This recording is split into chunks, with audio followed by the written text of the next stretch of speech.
government, no say in electing their government, and even they have no right to give any suggestion on national issues or even their personal issues. So this difference yesterday we discussed about. I started my lecture with a very first definition of democracy. Democracy is the form of government in which the rulers are elected by the people. I told you that the whole gist of your democratic politics it is in here this definition.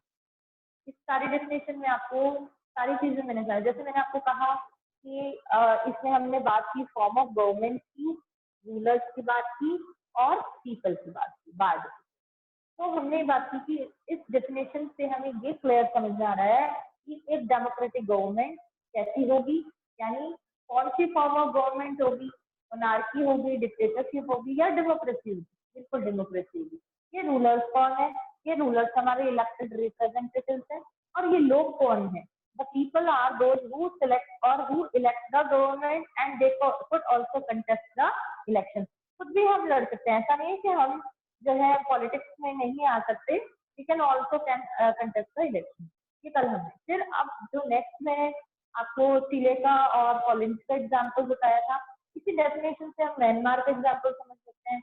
Myanmar में क्या था कि Myanmar के जो वहां पर लोगों के पास कोई चॉइस नहीं थी, लोगों के पास कोई पावर नहीं थी अपने गवर्नमेंट को अपनी जो है गवर्नमेंट को चुनने का।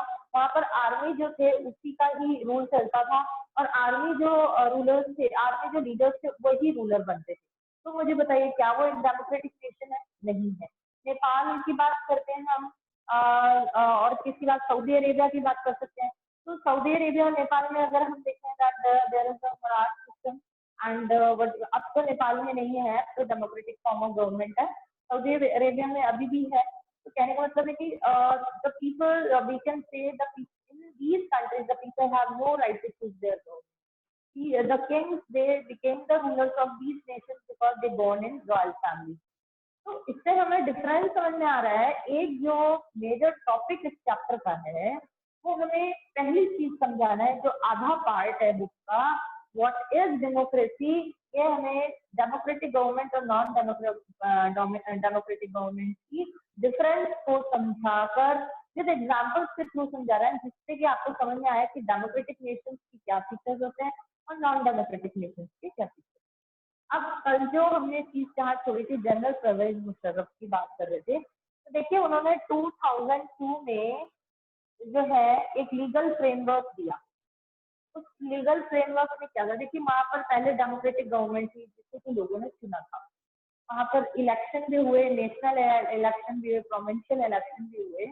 लेकिन जो जनरल परवेज उन्होंने एक लीगल फ्रेमवर्क दिया। उस लीगल फ्रेमवर्क के अंदर क्या था कि पहली एक पावर तो ये थी कि इन्होंने अपने आप को रेफरेंडम के थ्रू क्या किया था, प्रेसिडेंट बना दिया।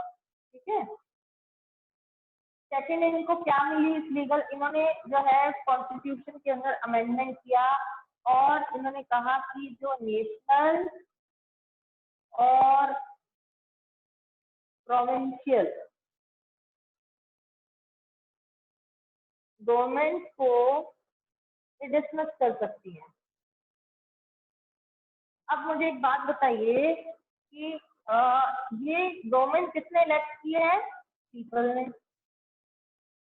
लेकिन पीपल की गवर्नमेंट की कौन डिसमिस कर रहा है?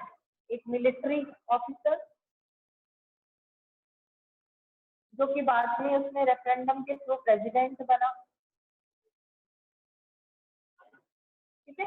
सेकेंड थिंग हम और क्या देखेंगे कि जो नेशनल सेकेंड थिंग हम ये देखेंगे कि पावर जो थी, है ना, जो पावर्स थी स्टेट और वो तो इन्होंने डिसमिस कर दी। सेकेंड थिंग ये थी कि जो एक यूं कहा जाए कि एक लीगल जो फ्रेमवर्क था जिसमें पावर्स पीपल को थी, लेकिन हुआ क्या, ये मिलिट्री रूलर्स के हाथ में चली गई। तो ऐसी कंडीशंस में अब हमारे सामने हमने इस कंट्री को नॉन डेमोक्रेटिक कंट्री कहा। We call this country non democratic. Question arise होता है वाई, क्यों कहा? Because of the reason that कि जहां पर लोगों ने people who elect their government, it was dismissed by a president who became the president of a country through a military coup, and they dismissed the powers of national and provincial government which was elected by the common people. जो लोगों ने खुद ने चुनी उनकी powers जो है वो फाइनल पावर्स किसके हाथ में होनी थी, इनके पास, लेकिन इनके पास पावर्स नहीं थी। फाइनल डिसीजन पावर्स किसके पास थी, मिलिट्री के पास। अब इन सारी चीजों को देखते हुए हमें क्या समझ में आ रहा है, we come to know that Pakistan at that time was a non-democratic country because all the powers that should be in, we can say that in national and provincial government, it was encroached by a military leader who proclaimed himself as the president of a nation.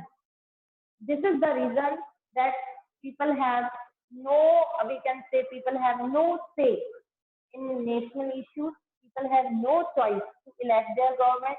And what is the feature of the democracy? That the final decision should be taken by the elected leaders, which are elected by the common people. ये next इसका जो है वो feature क्या बन रहा है कि हम इन सारी चीजों से हमें समझ में आया कि पाकिस्तान एक नॉन डेमोक्रेटिक कंट्री है। तो फीचर डेमोक्रेटिक कंट्री का क्या निकल के आया हमारे सामने कि डेमोक्रेटिक कंट्री का फीचर यह कि जिन लोगों ने मतलब वहां के नेशन के लोगों ने अपने लीडर्स को चुना है, फाइनल डिसीजन पावर जो है वो किसके हाथ में है, गवर्नमेंट के हाथ में। चलिए मुझे एक बात बताइए, कंट्री के अंदर अगर कोई क्राइसिस होता है तो उसके लिए डिसीजन पावर किसके पास होगी, गवर्नमेंट के पास। गवर्नमेंट के पास वो पावर कहाँ से आएगी, कॉन्स्टिट्यूशन। कॉन्स्टिट्यूशन उन पावर्स को गवर्नमेंट को देगा, तो इसका मतलब यह है कि पावर्स जो है वो गवर्नमेंट जो है अपने अकॉर्डिंगली कैसे भी यूज कर सकती नहीं है सर। ये पावर्स जो है ये these are also limited by some provisions. So what is essential feature here कि final decision is taken by the government which is elected by the citizens of the nation. तो हमें दोनों का difference समझ में आ गया होगा। तो थर्ड जो फीचर हमारे सामने आया है वो थर्ड फीचर क्या है, what is the third feature, that the final decision should be taken by the elected leaders rather than the military leader. Next हम टॉपिक जो बात करेंगे, one person one vote. What do you mean by this? आप class 9 में हैं, आप French revolution पढ़ेंगे, ठीक है। उस रेवोल्यूशन से आपको वन पर्सन वन वोट की वैल्यू समझ में आएगी। और वैसे अगर इस चीज को हम ऐसे समझें कि what it means one person one vote. India के अंदर कितनी पॉपुलेशन है, 130 करोड़ अरब। कितने पर्सन की वैल्यू 130 करोड़ अरब ही है। ये नहीं कि 4 लोगों को पर्सन को मिला के इसकी वैल्यू 1 होगी। 1 person 1 vote. If I'll cast a vote, it means it's a one value. If my mother will cast a vote, that is second value. Third, 5 members are there in the family, 5 votes would be casted for a particular party member. These are called the 5 vote value because 5 persons are there. In India, there is a system. One person, one. तभी तो आपको पता है कि यहाँ पर जब India में यूं कहा जाए कि इलेक्शन जब होते हैं तो आप लोगों ने सीट सुनी होगी, पॉपुलेशन और seat.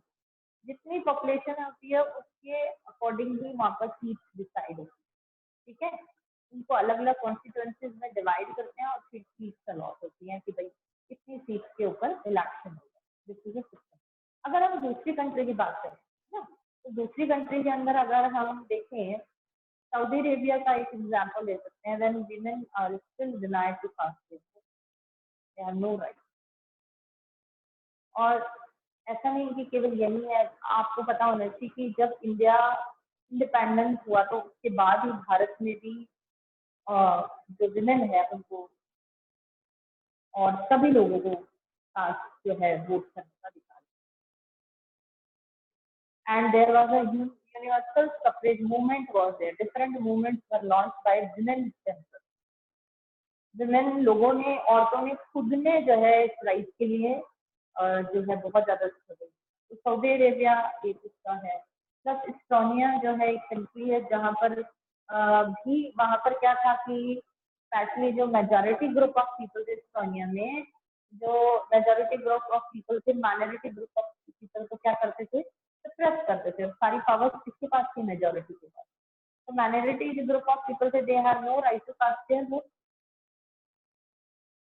So in this way, we come to know that one person, one vote value, it will be always in democratic nation. It is not feature of a non-democratic country.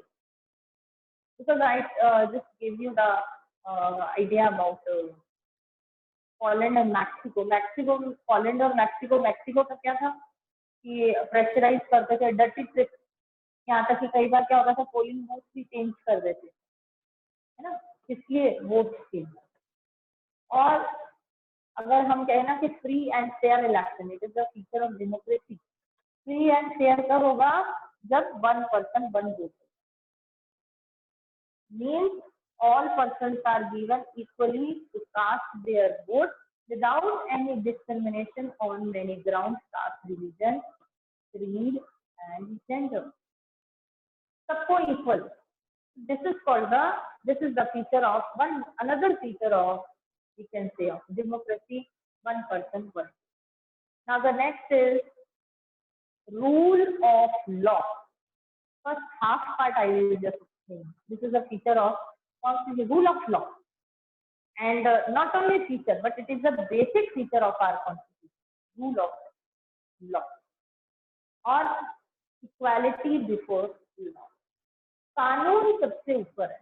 Rule of law means highest, we can say, three organs are there, but judiciary has the power to review all the legal process. Rule of law, सबके लिए कानून बराबर है. Equality in all spheres, तो कानून के सामने भी, और एक डेमोक्रेटिक कंट्री में अगर कोई high post, high hierarchy person है, कोई हाई रैंक का पर्सन है, अगर उसने कोई क्राइम कमिट किया है, और लो कैटेगरी पर्सन, कोई एक आम आदमी है यूं कहा जाए, उसने कोई क्राइम किया, तो दोनों का ऑप्शन सेम है, तो same punishment will be given to them. Do you understand?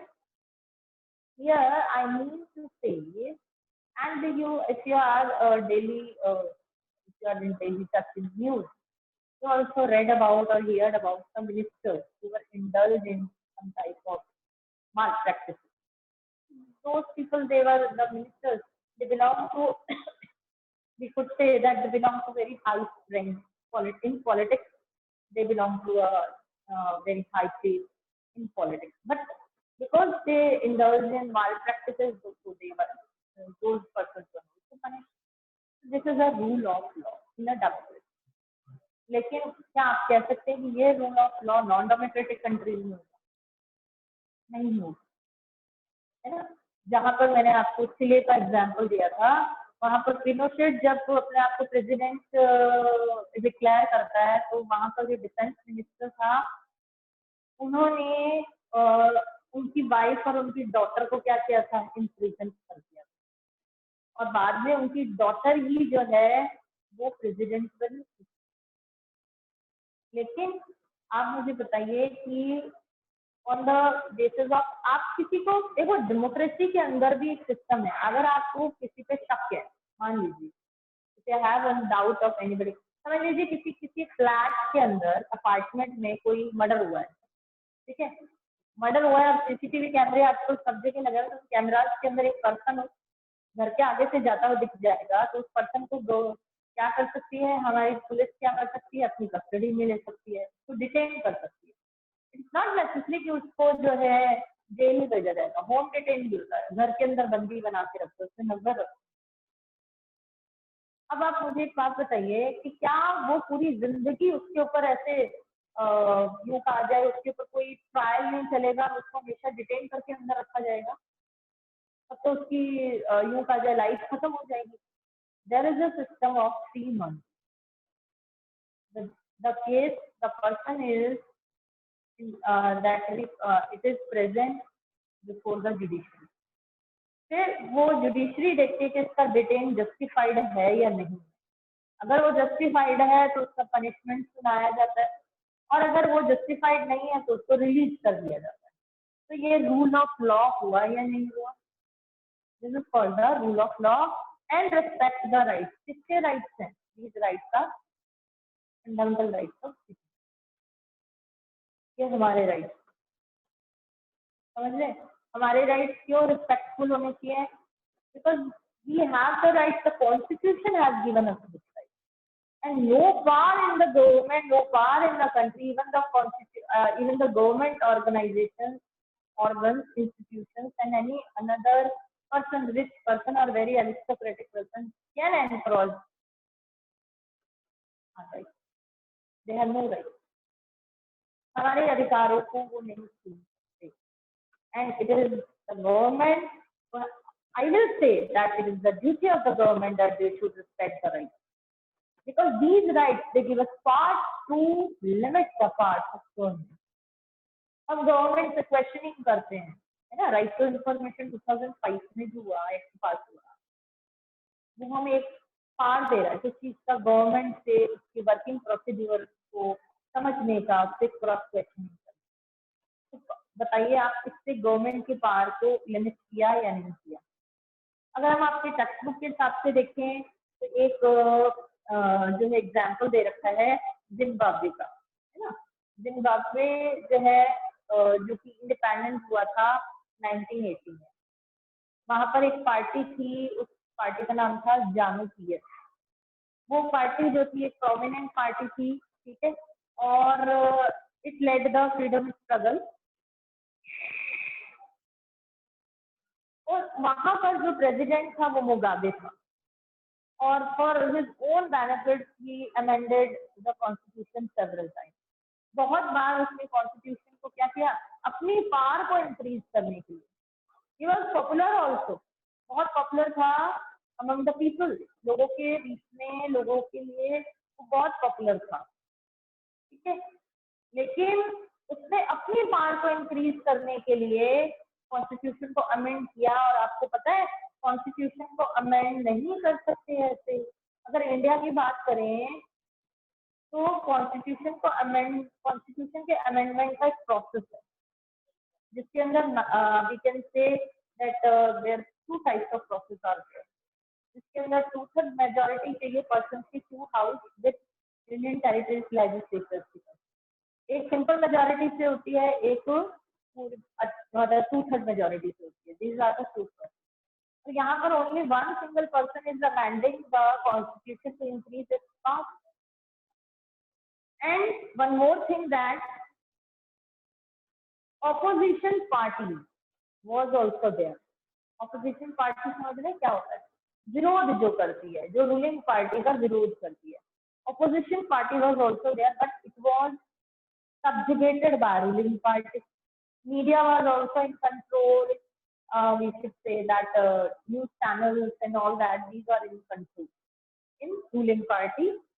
And people in that nation, people have no choice, no, we can say, no right to say against the government.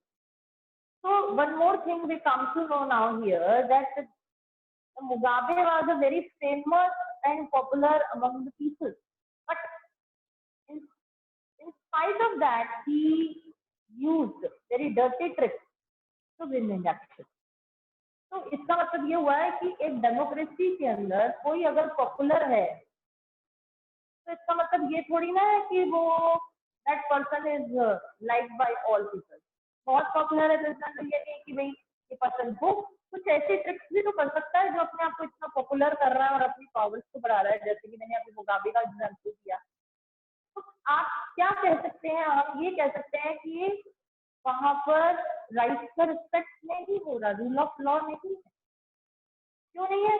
क्योंकि लोग, जो people चाहते हैं, जो people जिसको लाना, ये government को लाना चाहते हैं, कॉन्स्टिट्यूशन को अपनी पावर के लिए अमेंड कर रहे हैं, जो संविधान जिसको देश की आत्मा सोल कहा जाता है, आप बताइए कि वो कैसे डेमोक्रेटिक हो?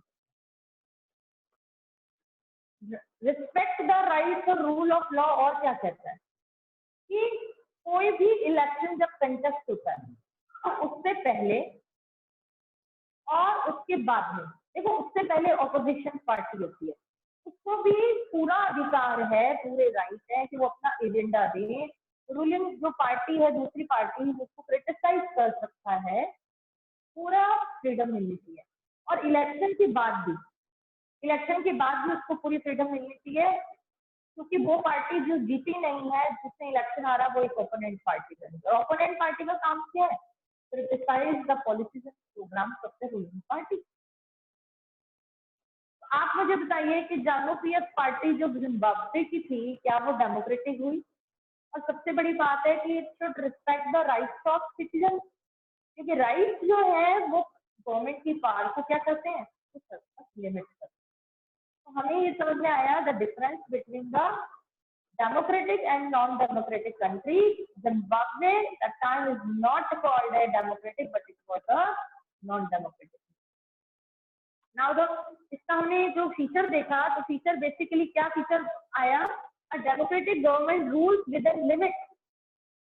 A democratic government rules within limits set by constitution, law and citizen rights. तो मैंने आपको एग्जाम्पल से बहुत अच्छी तरह समझाया कि गवर्नमेंट के राइट्स को कॉन्स्टिट्यूशन जो है थ्रू लॉ कैसे कम करती है। जैसे मैंने अभी राइट टू इंफॉर्मेशन एक्ट बताया, हमें राइट मिला, हमने उसको बनाया। गवर्नमेंट का लॉ क्या है? गवर्नमेंट का लॉ ये है कि हमने पावर्स को डिवाइड कर दिया। कॉन्स्टिट्यूशन, अगर हम लॉ की बात करें ना, आप पूछ सकते हैं कि मैम कॉन्स्टिट्यूशन में क्या लॉ है गवर्नमेंट की पावर को, तो उसमें पावर को शेयर किया गया है। तो क्या कर सकते थे? सारी पावर सेंट्रल गवर्नमेंट को ही दे देते। हमने स्टेट गवर्नमेंट बनाई, हमने लोकल गवर्नमेंट बनाई, इसीलिए ताकि किसी भी लेवल की गवर्नमेंट अपनी पावर्स का मिसयूज ना करे। तो ये हमारा जो है फीचर जो है हमारे सामने आया कि फोर्थ फीचर क्या है, दीज राइट्स। और सबसे बड़ी बात है कि जो फंडामेंटल राइट्स हमें मिले हैं, these rights must be protected by judiciary and in the democratic nation, judiciary is independent to take decision if the fundamental rights are enforced by government institutions as well as any person. तो हमें ये बात समझ में आई कि क्या है, कैसे है, क्या। और सबसे बड़ी बात ये है कि कोई भी कॉन्स्टिट्यूशन के अंदर कोई लॉ आता है, समझ कोई नया लॉ आया, कोई अमेंडमेंट आया, तो वो ऐसे ही नहीं आ जाता, पूरा एक प्रोसेस, लीगल प्रोसेस फॉलो होता है, डिस्कशन होती है, डिबेट्स होती हैं, फिर उस पर वोटिंग होती है, उसके बाद उसका डिसीजन आता है।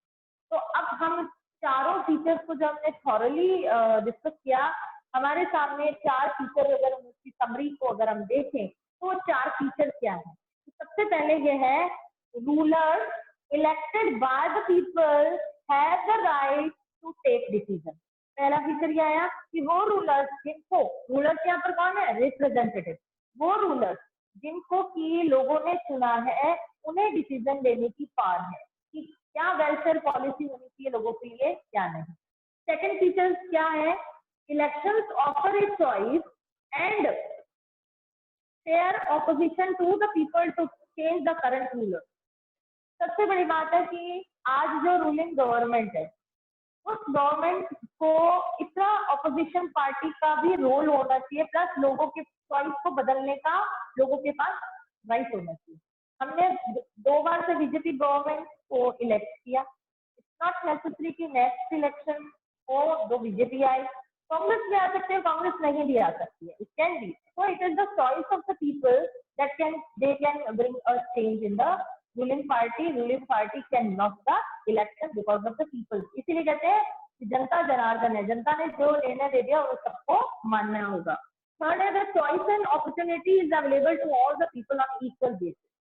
तो हमने ये कहा कि विदाउट एनी डिस्क्रिमिनेशन चॉइसेस सबके पास होनी चाहिए। ऐसा नहीं होना चाहिए कि मिलिट्री की पावर या दूसरी पावर लगा के हमने क्या किया, उस कंट्री के अंदर रूल करना चाहते।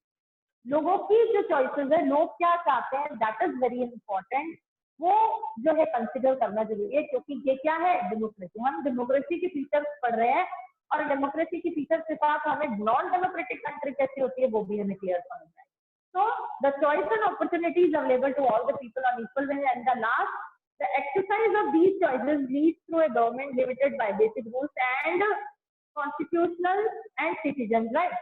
अब इससे क्या पता चलता है? अब एक बात बताइए, मैं लास्ट का आपको क्लियर कर देती हूँ. अफकोर्स क्या है कि जो चॉइसेस हमें मिलती है उससे गवर्नमेंट की पावर्स को क्या होती है, थोड़ी सी लिमिटेशन होती है. प्लस हमारे जो फंडामेंटल राइट्स है वो भी गवर्नमेंट की पावर को लिमिट करती है. चलिए एक बात बताइए कि अगर समझ लीजिए एक गवर्नमेंट है, वो पक्का ये चाहेगी, वो पॉलिटिकल पार्टी जिस स्टेट में अपने इलेक्शन जीते हैं तो वो चाहेगी कि आगे जो नेक्स्ट इलेक्शन है उसमें भी हम आए. तो मुझे ये बात बताइए कि वो सारे काम कैसे करेगी? सब अच्छे काम करेगी, लोगों के भले के लिए करेगी, वेलफेयर पॉलिसीज अपनाएगी, बेटर जो बेस्ट दे सकती है वो देगी. तो आप मुझे बताइए क्या वो गवर्नमेंट अपने अकॉर्डिंग रूल करेगी? क्या नहीं, वो लोगों के हिसाब से करेगी. तो कहने का मतलब है कि अगर पार्ट क्या है, if the part are rested in the people, the government power is also limited by the people right as well as by the constitution. So these four features we discussed thoroughly, and we discussed the half part of the theme of this chapter. What is democracy? Tomorrow we will discuss why democracy. Now I told you that most of the countries they wanted to call themselves the what democratic, and also gave you the example of China also. है ना? China में क्या है? China में communist party है, वहां पर एक ही पार्टी है सबसे बड़ी, अलाइन पार्टी, 7 अलाइन पार्टीज और है. अगर किसी कैंडिडेट को कंटेस्ट करना है इलेक्शन तो प्रोसेस क्या है उसके लिए? उसको कम्युनिस्ट पार्टी से क्या करना पड़ेगा? अप्रूवल लेना पड़ेगा. तो आप मुझे बताइए कि चाइना डेमोक्रेटिक कंट्री कहलाता है, लेकिन सही मायने में है क्या? जहाँ पर दूसरी पार्टी डेमोक्रेटिक कंट्री की क्या, जैसे इंडिया क्या है, it is a multi party system. तो ये बहुत सारी ऐसे हमने कंपैरेटिवली स्टडी की डिफरेंट कंट्रीज के साथ कि नॉन डेमोक्रेटिक क्या है, democratic. So tomorrow we'll discuss why democracy, our theme of this chapter. So till then, have a nice day.